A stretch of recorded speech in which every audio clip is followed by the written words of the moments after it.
Hello everybody and welcome back to the Sanctuary. I'm your host Professor C, and we're going to do some A&P today. Do something a little different today. We're going to do kind of a lab style event where we're going to look at all of the holes in your head. I'm going to call it Skull Foramina Madness. Let's do it. Alright, welcome to Skull Foramina Madness, also known as bruh, my head exploded from studying all these freaking holes in my head. So, let's check it out. Alright, so we have the mandible here. Start off kind of easy. Right here on the chin, mental foramen. Right here on the inside portion of the ramus of the mandible, mandibular foramen. Here is a sphenoid bone. Here, remember our lecture, the eyes of the bat, those are the optic grooves, or sometimes called optic canals. And then, even though you can't see it, you could peek under this lesser wing right here, and you could see the superior orbital fissure, but it's hidden underneath the wing at the moment. And then we have ROS, so foramen rotundum is this one. Foramen ovale is this one. And then teeny tiny down here should be foramen spinosum, although it's very hard to see on a real bone because there are so many variations. Let's go to the other side and check it out. Again, optic groove. If you could see under here, you would be able to see the superior orbital fissure. Here somewhere, again, this isn't perfect, but somewhere here should be the foramen rotundum. Here is foramen ovale, which is always easy to see whenever you see a sphenoid bone. And here on the tippy tip, where we call the spine, there's foramen spinosum. So, looking here at the frontal bone, we have the supraorbital foramen. Here underneath the orbit, we have the infraorbital foramen. If we look here at the zygomatic bone, they got two holes poked here. I said you may see one, you may see two, you may see zero, but we call that the zygomaticofacial foramen. Down here again on the chin, we have mental foramen. The mandibular is not shown in this image. Here is the optic groove. Here is the superior orbital fissure.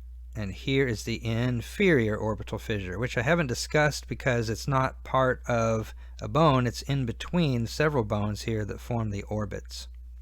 If I look at the skull here on the other side, I can do it again.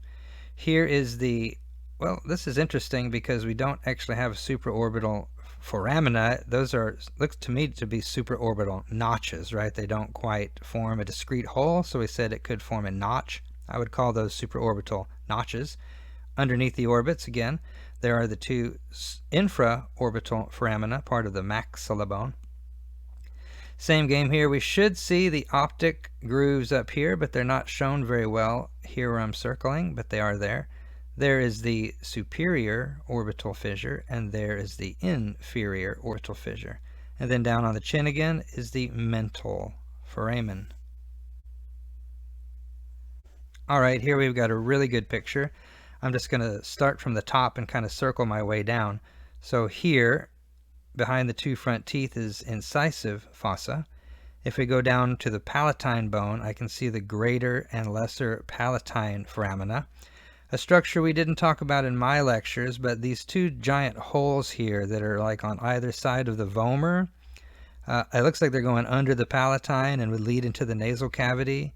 These are called choana or choanae. I didn't cover them, but that's what they're called. If we look down at the yellow sphenoid bone again, if we could peek under the wings, we could probably see,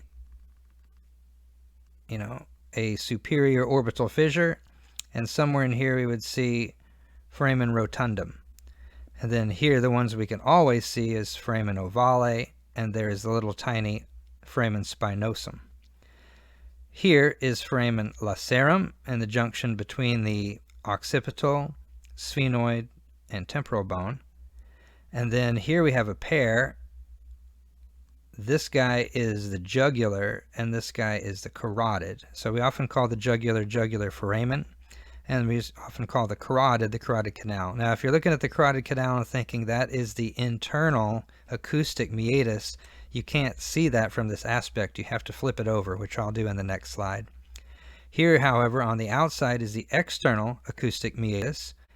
Here, behind the styloid process, actually in between the styloid and mastoid process, is the stylomastoid foramen, and then posterior to the mastoid process is the mastoid foramen. And the big hole in the center we know is called foramen magnum. Off to the side of it are these, I'll put the X on these two large occipital condyles. It's not shown, but there should be two holes down here flanking the foramen magnum and going underneath those condyles. Those are called the hypoglossal canals, although they're not shown here. And then these behind it, these two holes behind the condyles, those are the condylar foramina. Now another one I probably would add if I had up top, I could put a hole here and call that the infraorbital foramina, if I could put one on the other side as well, that are part of the maxillary bone. Excellent picture for practicing. All right, this is a real bone, so it's going to be flawed. It's not going to be as perfect as an artist's rendition of one. So let's name some parts here. Again, the calvarium is removed.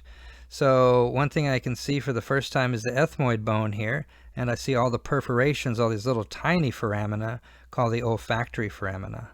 The holes here, part of the sphenoid, are the optic grooves. Here's a really good shot of the superior orbital fissure. And then we have a foramen rotundum. And the ovale is here. And the spinosum, it's really hard to see sometimes. We can kind of fake it and put it in here. It may be this hole right here. We'll just pretend it is. So rotundum, ovale, and spinosum. Okay, here's a really good shot of the internal acoustic meatus. Remember, we have this petrous portion of the temporal bone sticking up, and you should see the cave in the side of the mountain there. That's internal acoustic meatus. Behind it should be the jugular foramen. You cannot see the carotid canal from this view. Foramen magnum, of course, is the giant hole in the center, and then off to the side of it, flanking it, should be a hypoglossal canal there, and then a hypoglossal canal over there. Just to do the other side real quickly, let me clear the ink and I can do it.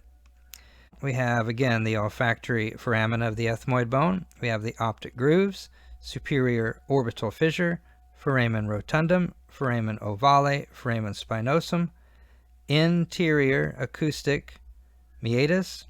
Somewhere in here is the jugular canal, but it doesn't show it very well from that aspect. Hypoglossal canal and foramen magnum. This is a comprehensive list of at least the holes that are shown to you in an A&P type course. I have in the first column the name of the structure, the hole, the crack, whatever you want to call it. In this column I've got the names of the bones that it's either in or in between. And then over here I have a list of the structures that pass through them, at least the major structures that pass through them. CN standing for cranial nerve. And then the ANV, whenever you see these like that, is for artery, nerve, and vein. Okay, so I hope that helped you get through those skull foramina. Thanks for watching it. If it did help, check out some other videos in the series. And have a good day. Bye-bye.